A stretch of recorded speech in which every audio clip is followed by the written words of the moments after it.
Hey friends, welcome back to the channel. I'm your name, and today I'm showing you a super easy way to remove watermarks from photos and videos right on your iPhone.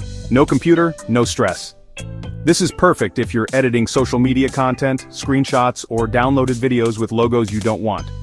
Quick heads up, don't use this to steal or repost other people's work. This is for removing watermarks from your own content, templates, or stuff you have permission to edit. Cool? Cool. Let's keep it clean and respectful. Alright, let's get into it. First, method 1. Using the Photos app to crop out watermarks. Step 1, open your image in the Photos app. Step 2, tap Edit, and then hit the Crop tool. Step 3, drag the frame to cut out the watermark. Step 4, tap Done. Boom. Simple and clean. Perfect for watermarks at the edge of an image. But what if the watermark is right in the middle of the photo?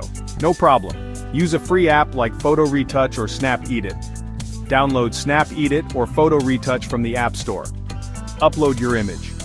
Use the Object Removal or Brush tool to highlight the watermark. Tap Remove.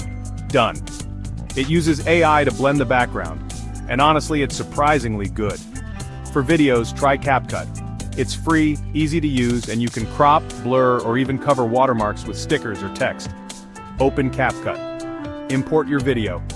Use the Crop tool, or add a blur effect or overlay to cover the watermark. Export. No watermark on export either. That's why I love CapCut. And that's it. 3 easy ways to remove watermarks right on your iPhone. Photo or video, no fancy software needed.